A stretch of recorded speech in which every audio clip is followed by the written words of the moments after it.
राजकुमार सिद्धार्थ एक सुखी जीवन व्यतीत किया करते थे और उनके पास वह सब कुछ था जो एक राजकुमार के पास होना चाहिए, जैसे कि भव्य महल, स्वादिष्ट भोजन और मनोरंजन के अनगिनत साधन। लेकिन राजकुमार सिद्धार्थ के भीतर एक गहरी बेचैनी थी।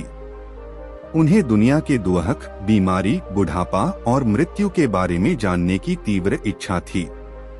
एक दिन राजकुमार सिद्धार्थ महल से बाहर निकलने का अवसर पाकर उन्होंने पहली बार दुहक, बीमारी, बुढ़ापे और मृत्यु का साक्षात्कार किया। यह उनके लिए एक गहरा सदमा था। उन्होंने महसूस किया कि इन दुखों से कोई भी छूटा नहीं है, चाहे वह राजा हो या प्रजा।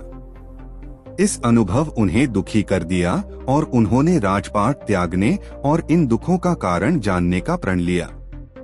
उन्होंने वैभवपूर्ण जीवन छोड़ दिया और एक साधारण साधु का जीवन अपना लिया। राजकुमार सिद्धार्थ ने कई वर्षों तक उन्होंने विभिन्न शिक्षकों से ज्ञान प्राप्त किया और कठोर तपस्या की। उन्होंने गहरे ध्यान में बैठकर जीवन के रहस्यों को समझने का प्रयास किया। आखिरकार एक रात बोध गया में एक पीपल के पेड़ के नीचे ध्यान करते समय उन्हें ज्ञान की अनुभूति हुई और वह बुद्ध बन गए।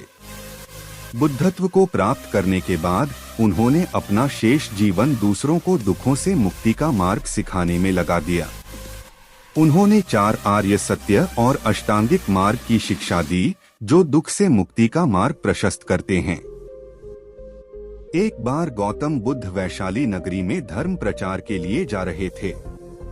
जब वे नगरी के बीचों बीच से गुजर रहे थे, तब उन्होंने देखा कि कुछ सैनिक एक लड़की का पीछा करे रहे हैं। तभी वह डरी हुई लड़की एक कुएं के पास जाकर खड़ी रह गई और वह हाँफ रही थी और प्यासी भी थी। तभी बुद्ध ने उस बालिका को अपने पास बुलाया और कहा कि वह कुएं से पानी निकाले और स्वयं भी पिए और उन्हें भी पिलाए। इतनी देर में वह सैनिक भी वहां पहुंच गए। बुद्ध ने उन्हें हाथ के संकेत से रुकने के लिए कहा। बुद्ध की बात सुनकर लड़की ने कहा, महाराज, मैं एक अछूत लड़की हूँ और मेरे कुएं से पानी निकालने पर जल दूषित हो जाएगा। तभी बुद्ध ने उससे फिर कहा, बालिका, बहुत जोर की प्यास लगी है, पहले तुम पानी पिलाओ।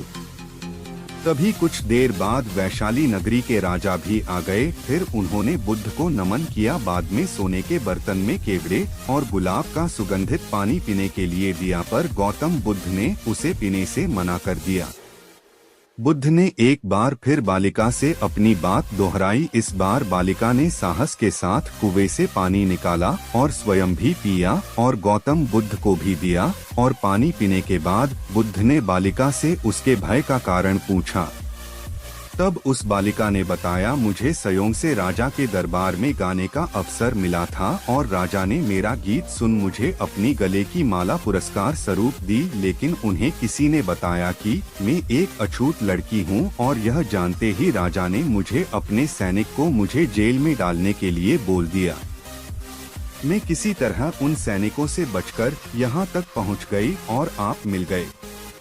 इस पर बुद्ध ने कहा कि सुनो राजन, मैं चाहता हूँ कि आप मेरी इस शब्द को हमेशा याद रखें। कोई भी मनुष्य की पहचान उसके धर्म और जाति से नहीं, बल्कि उसके स्वभाव या उसके अच्छे काम से होती है। जिस बालिका के मधुर कंठ से निकले मधुर गीत का आपने आनंद उठाया, उसे पुरस्कार दिया और जिसके कार्य इतने अच्छे हों वह अछूत हो नहीं सकती। और उस बालिका के साथ नीची सोच और छोटे कार्य करके अछूत होने का परिचय तो आपने दिया है। इसीलिए मेरे नजरों में यह बालिका नहीं बल्कि आप अछूत है। तभी राजा बुद्ध के सामने शर्मिंदा होने के अलावा और कर भी क्या सकते हैं। उन्होंने बुद्ध से क्षमा मांगी और वह से चले गए।